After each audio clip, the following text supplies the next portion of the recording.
उत्तर सोलापूर तालुक्यातलं शिवणी गाव ते संपूर्ण शिवार हे अद्यापही पाण्यातच आहे। स्वतःच्या समस्या आणि स्वतःचं उभं आयुष्य जगण्यासाठी शेतकऱ्यांचा टाहू सुरू असताना आणि शेतकऱ्यांची मदत हवी असताना मात्र संपूर्ण प्रशासन हे मात्र बहिरे झाल्याची भूमिका घेत आहे। त्यामुळे या प्रत्येक शेतकरी बांधवांचा जगण्यासाठीचा संघर्ष हा दररोज सुरू आहे। उत्तर सोलापूर तालुक्यातील शिवणी गाव व शिवार पाण्यात, उभ्या पिकांसह सारं आयुष्यच झालं उद्ध्वस्त। शेतकऱ्यांच्या मदतीसाठी सरकारकडे टाहो, प्रशासन झाले बहिरे, रोजच्या जगण्यासाठी संघर्ष सुरूच।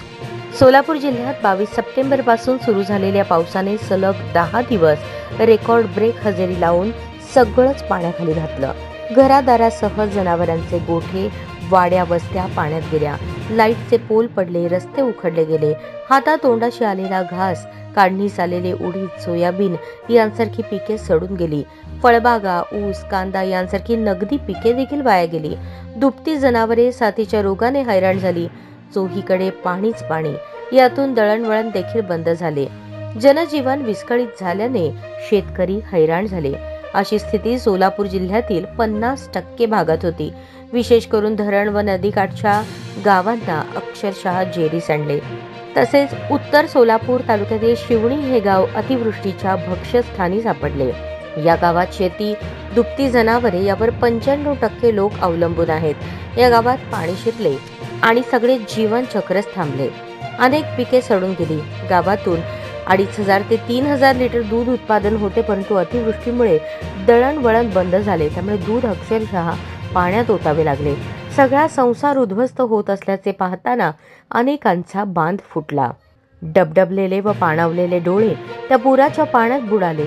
दसरा, दिवाळी सारख्या सणाला शिमगा करण्याची वेळ पूरग्रस्तांवर आली आहे। लोक सरकार आणि प्रशासनावर सडकून टीका करत आहेत, परंतु अंध, मूक, बधिर व्यवस्था हतबल झाल्याने लोकही सुलतानी संकट झेलत आहेत। परंतु अंध, मूक, बधिर व्यवस्था हतबल झाल्याने लोकही सुलतानी संकट झेलत आशेचा किरण शोधत जगत आहेत। ॲडव्होकेट आदिनाथ चटके या शेतकऱ्याने गावची व्यथा माध्यमांसमोर मांडली। सध्या पावसाने विश्रांती घेतली असली तरी जिरपलेले पाणी पाझरून दलदल व चिखल कायम आहे।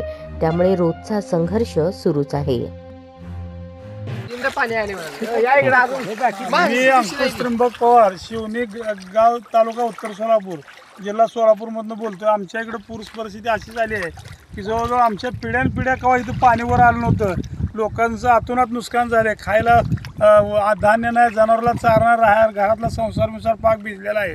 तर सरकारनं जरी मदत केली तर तात्पुरत्या आता कसं झालं, कायमस्वरूपी लोकांना अशा अडचणी झाल्या की सध्या खाण्यापिण्यापुरतं बी काय नाही आणि इथून पुढे ही घाण काढून रान नीट करून पुढचं जगण्यापुरतं ह्याला साथ देण्याचं काय तर तातडीनं चांगली भरीव मदत सरकारनं करावी आणि कर्जमाफी ही व्हावी आणि लोकांवर आणणं ही व्हायला जास्त भिजलेलं। उत्तर सोलापूर, जिल्हा सोलापूर, आपण पाठीमागे बघू शकता। या ठिकाणी शिना नदीला महापूर आला आहे।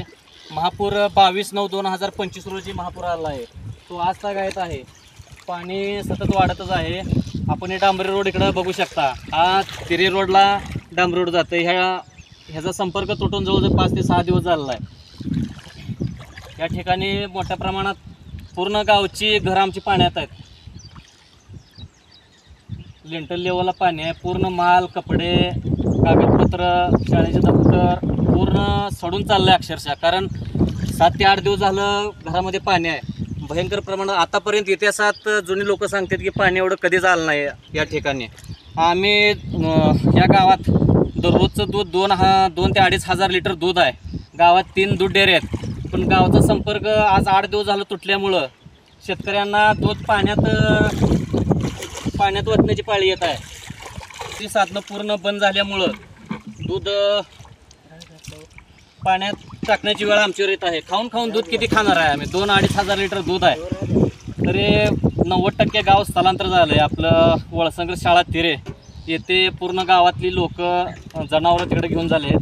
चाऱ्याची पण भयंकर टंचाई आहे। आपण बघू शकता इथून 1.5 ते 2 किलोमीटरवर नदी आहे। एवढं पाणी इकडे पसरलं आहे। पूर्ण नदीच्या कडेचा रोडला वाड्या वस्त्या पूर्ण पाण्यात गेलेत। गावाचं आतोनात 100% नुकसान झालं आहे। कायच म्हणजे राहिलेलं नाही। आपण बघू शकता ऊस पण पूर्ण बुडाला पाण्यात. या ठिकाणी कांदा, सोयाबीन, उडीद, मका, जनावरांचा चारा पूर्ण पाण्यात गेलेला आहे. जनावर अक्षरशः उपाशी मरत आहेत. बाहेरनं मदत बऱ्याच प्रमाणे येत आहे, पण गावचा संपर्क तुटल्यामुळं गावात ते मदत येऊ शकत नाही. तरी आमच्या गावाला तलाठी, ग्रामसेवक, प्रांत तहसीलदार, पोलीस प्रशासन यांनी बऱ्याच प्रमाणात सहकार्य आम्हाला केलेलं आहे. त्यांचं आमच्या गावावर लक्ष आहे, कारण आमच्या गावाचा संपर्क तुटून आज 5 ते 6 दिवस झाला आहे. भरपूर प्रमाणात पाणी येत आहे. तरी माझी महाराष्ट्र सरकारला एवढीच विनंती आहे की आमचं पूर्णच पाण्यात गेलेलं आहे. आतापर्यंत भविष्यात कधीच म्हणजे एवढं नुकसान झालं आहे. आता दिवाळी तोंडावर आली आहे. पूर्ण खायाप्याचं धान्य, कपडा लत्ता पूर्ण पाण्यात गेलेला आहे. आमच्या घरच्या मंडळी, लेकरं बाळा आम्ही त्यांच्या मामाच्या गावाला पाठवलं आहेत. गुरासाठी आम्ही इथं राहिलो आहे. त्याच्यामुळं आतोनात असं भयंकर नुकसान झालं आहे. महाराष्ट्र शासनाला एवढीच विनंती आहे की त्यांनी शेतकऱ्याला हेक्टरी 50,000 रुपये मदत करावी. कारण खर्च जेवढा झाला आहे की भयंकर खर्च झाला. आता हे रान नीट करायचं, नंतर पीक लावायचं, त्याचं उत्पन्न कधी येणार. आणि साखर कारखानदारांना माझी नम्र विनंती आहे, तुम्ही राहिलेली थकीत बिलं शेतकऱ्याला थकीत बिलं देऊन शेतकऱ्यावर उपकार करावे, एवढी शेतकऱ्याच्या वतीनं विनंती आहे आमची. कारण बऱ्याच कारखान्याची बिलं आणखी थकलेली आहेत. नमस्कार, मी आदिनाथ चटके पाटील, शिवणी तालुका उत्तर सोलापूर, जिल्हा सोलापूर इथून बोलत आहे. आपण बघू शकता काय या ऊसाची अवस्था आहे. या ऊसावर 8 दिवस पाणी होतं, सलग 8 दिवस, 7 ते 8 फूट पाणी होतं या ऊसावर. याला वाडं देखील राहील ना, वाडं मोडून गेलेलं आहे. लागणीचा ऊस आहे. ऊसाची साईज तर बघू शकता आपण, किती मोठा ऊस आहे. काय करायचं, काय दयनीय अवस्था झाली आहे शेतकऱ्याची. कसं सावराचं शेतकऱ्याने याच्यामधून. लांबपर्यंत पूर्ण बघेल तिथेपर्यंत पुराचं पाणी गेलेलं आहे. आपण बघू शकता या ऊसाची अवस्था काय झालेली आहे. सरकारला एकच विनंती आहे, तातडीनं कर्जमाफीचा निर्णय घ्यावा व शेतकऱ्याला या संकटातून मुक्त करावं. कारण आता दिवाळी जवळ आली आहे. आम्ही तर दिवाळी साजरी करणारच नाही, कारण सर्व वाहून गेलं आहे. घर पूर्ण पाण्यात, अन्नधान्य पूर्ण वाहून सडून गेलेलं आहे. काही राहिलं नाही. सर्व घरातील सर्व वस्तू भिजून सडून वास उठला आहे त्याचा. घरात पण काय राहिलं नाही आणि शेतात पण काय राहिलं नाही. आता जगाचं कसं तुम्हीच सांगावं. असं संकट याच्यापूर्वी कधीच आलं नव्हतं. भयंकर पूर परिस्थितीमुळं शेतकरी हवालदिल झालेला आहे. सूचना आता काय करावं काय नाही ते.